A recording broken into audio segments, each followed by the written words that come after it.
স্বাগত দীপ্ত সংবাদে আপনাদের সাথে আছি আমি আনোয়ারুল আলম। শুরুতেই জানাবো সংবাদ শিরোনাম।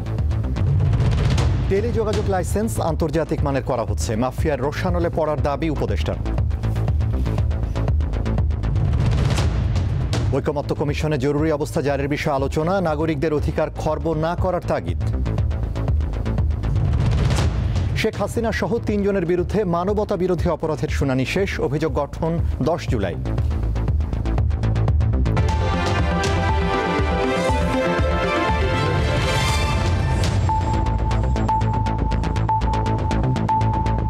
এবারে বিস্তারিত। টেলিযোগাযোগ লাইসেন্সকে কেন্দ্র করে স্বার্থান্বেষী মাফিয়াদের রোশানলে পড়ার অভিযোগ করেছেন প্রধান উপদেষ্টার ডাক, টেলিযোগাযোগ ও তথ্য প্রযুক্তি বিষয়ক উপদেষ্টা ফয়েজ আহমেদ তৈয়ব। সোমবার রাজধানীর ফরেন সার্ভিস একাডেমিতে সংবাদ সম্মেলনে তিনি অভিযোগ করেন। ফয়েজ আহমেদ জানান, সালমান এফ রহমানের নেতৃত্বে IGW অপারেটরদের নিয়ে গঠিত IOF গেল 12 বছরে সরকারের 8,000 কোটি টাকা হাতিয়ে নিয়েছে। আওয়ামী লীগ সরকার মূলত রাজনৈতিক ও ব্যবসায়িক স্বাস্থ্য সংশ্লিষ্ট কোম্পানিগুলোকে একের পর এক লাইসেন্স প্রদান করেছে, যারা এখনও সক্রিয় রয়েছে। লিখিত বক্তব্যে তিনি বলেন, BTRC এবং ডাক টেলিযোগাযোগ বিভাগ বর্তমানে একটি নতুন প্রজন্মের টেলিকম লাইসেন্স পলিসি নিয়ে কাজ করছে। যারা নতুন বিনিয়োগকারীদেরকে টেলিকম লাইসেন্স ব্যবস্থায় আসতে দিতে চায় না এবং একই সাথে যারা বর্তমান সিন্ডিকেট করে রেখেছে, যারা এই সিন্ডিকেট ভাঙতে চায় না এবং যারা এই সিন্ডিকেট ভেঙে নতুনদেরকে এই ব্যবসায় টেলিকম ব্যবসায় আসতে দিতে চায় না, তারা এই ধরনের অপতথ্য ছড়াচ্ছে বলে আমি মনে করি। পর্যায়ক্রমে উপজেলা পর্যায়ে অধস্তন আদালত সম্প্রসারণের বিষয়ে ঐকমত্য কমিশনের প্রস্তাবের সঙ্গে নীতিগতভাবে একমত হয়েছে রাজনৈতিক দলগুলো। সংস্কার ইস্যুতে সংলাপের ধারাবাহিকতায় সোমবার রাজধানীর ফরেন সার্ভিস একাডেমিতে রাজনৈতিক দলগুলোর সঙ্গে আলোচনায় বসে জাতীয় ঐকমত্য কমিশন। দ্বিতীয় ধাপে 10ম দিনের আলোচ্য বিষয়ের মধ্যে রাখা হয় উপজেলা পর্যায়ে অধস্তন আদালতের সম্প্রসারণ, জরুরি অবস্থা ঘোষণা ও নারী প্রতিনিধিত্ব। আলোচনার প্রথম পর্বে উপজেলা পর্যায়ে অধস্তন আদালত স্থাপনের বিষয়ে আলোচনা হয়। পরে জরুরি অবস্থা জারির বিষয়ে নাগরিকদের অধিকার যাতে খর্ব না হয় তার উপর সর্বোচ্চ গুরুত্ব দেওয়ার পরামর্শ দেন রাজনীতিবিদরা। কমিশনের সহসভাপতি আলী রিয়াজ বলেন, রাজনৈতিক দলগুলোকে কোনো কিছু চাপিয়ে দেয়া হচ্ছে না।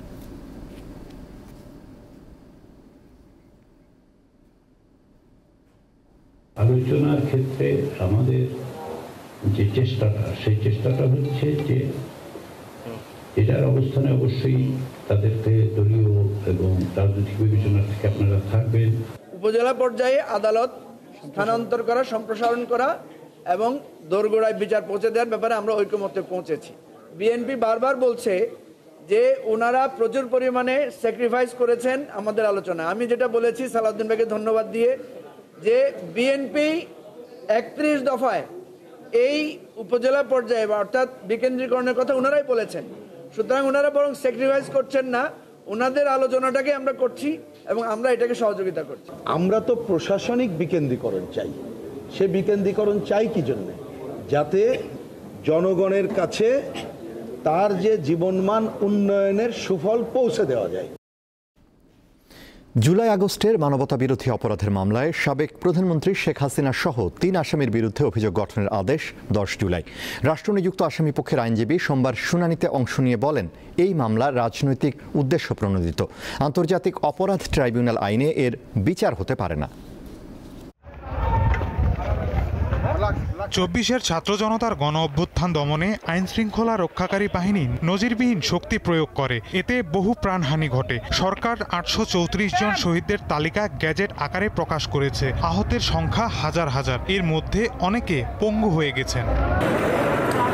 এ ঘটনায় আন্তর্জাতিক অপরাধ ট্রাইব্যুনালের মামলায় 3 জনের বিরুদ্ধে সুপিরিয়র কমান্ড রেসপন্সিবিলিটির অভিযোগে প্রতিবেদন দাখিল করেছে তদন্ত সংস্থা। তারা হলেন তৎকালীন প্রধানমন্ত্রী শেখ হাসিনা, সাবেক স্বরাষ্ট্রমন্ত্রী আসাদুজ্জামান খান কামাল ও সাবেক IGP চৌধুরী আবদুল্লাহ আল মামুন।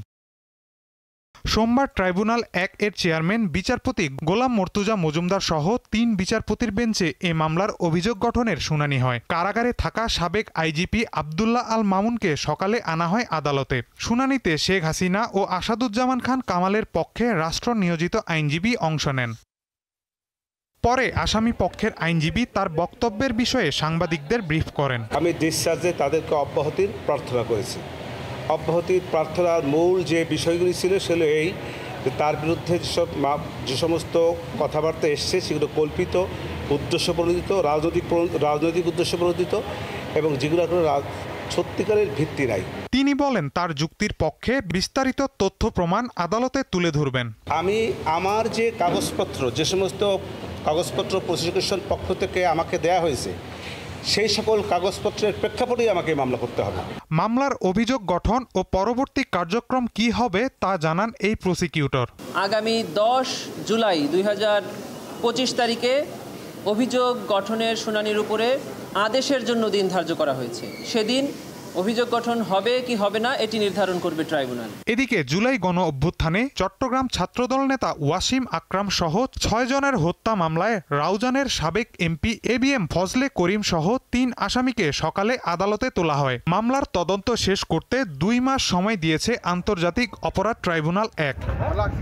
মাহিদুর রহমান, দীপ্ত সংবাদ, ঢাকা। নারায়ণগঞ্জের সিদ্ধিরগঞ্জে বৈষম্যবিরোধী আন্দোলন নিহত রিকশা চালক তুহিন হত্যা মামলায় সাবেক সিটি মেয়র সেলিনা হায়াত আইভীর 2 দিনের রিমান্ড মঞ্জুর করেছে আদালত।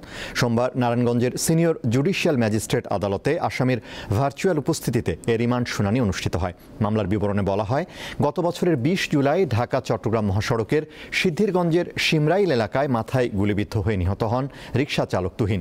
এ ঘটনায় তার স্ত্রী বাদী হয়ে গত বছর 13 সেপ্টেম্বর 99 জনের নাম উল্লেখ করে একটি হত্যা মামলা দায়ের করেন। মামলায় আইভী 11 নম্বর আসামি।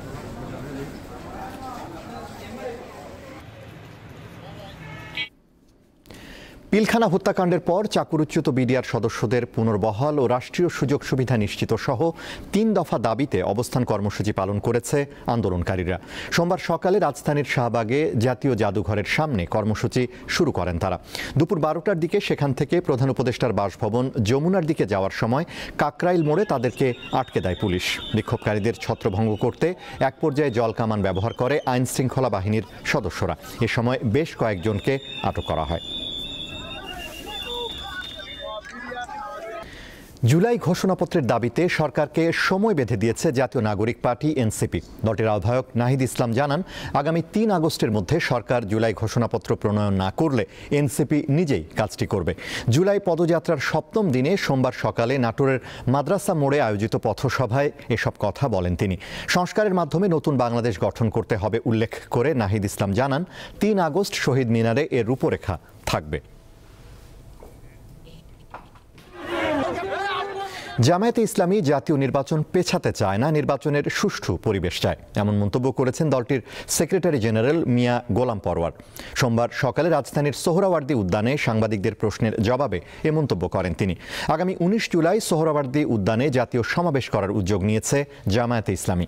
এজন্য সমাবেশ স্থল পরিদর্শনে যান দলটির নেতারা। এ সময় মিয়া গোলাম পরওয়ার বলেন, আগামীর জাতীয় নির্বাচনের আগে লেভেল প্লেয়িং ফিল্ড তৈরি, পিআর পদ্ধতিতে নির্বাচন এবং প্রয়োজনীয় সংস্কার ও বিচার কাজ দৃশ্যমান করার মতো বিষয়গুলো সরকারের সামনে উপস্থাপন করতেই এই সমাবেশের আয়োজন।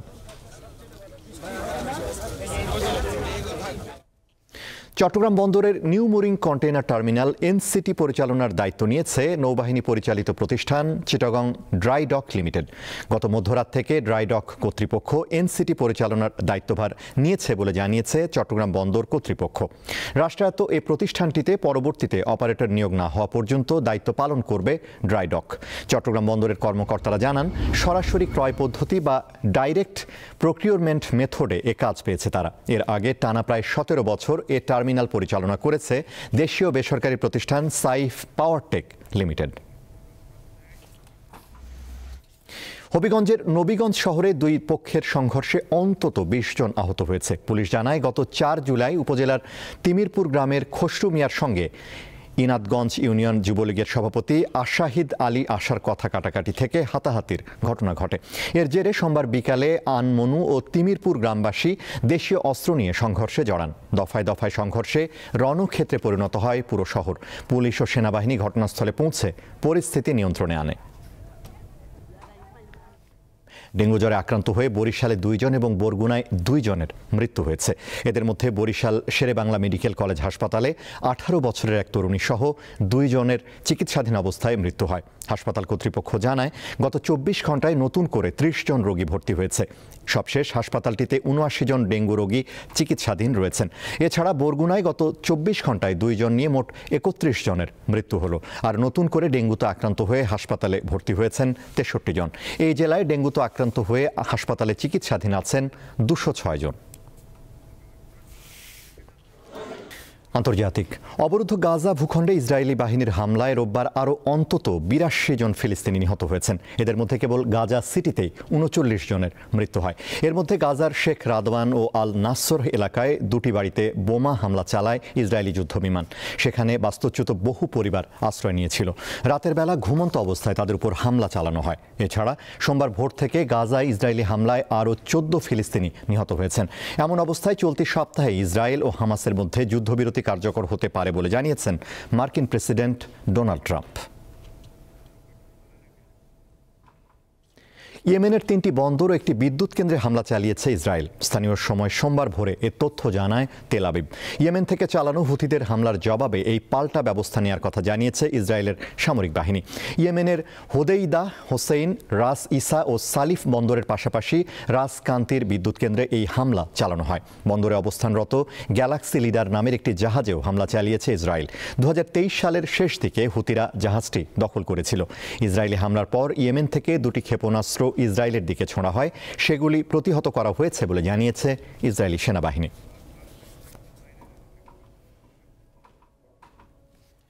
যুক্তরাষ্ট্রের টেক্সাসে বন্যায় মৃতের সংখ্যা বেড়ে 78 জনে পৌঁছেছে। নিখোঁজ আছেন অন্তত 41 জন। গুয়াদালুপ নদীর পানি হঠাৎ বেড়ে এ বন্যা দেখা দেয়।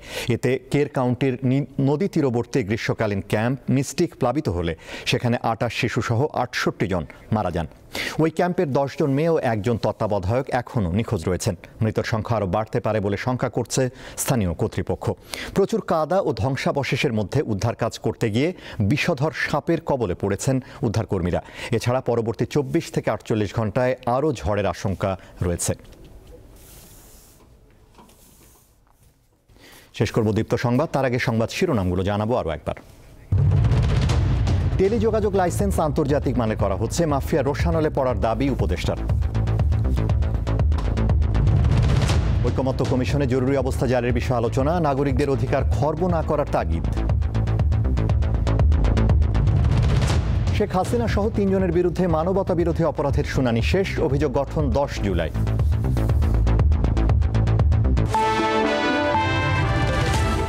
এই ছিল এখনকার মতো। আমাদের পরবর্তী দীপ্ত সংবাদ রাত 11টায় দেখার আমন্ত্রণ।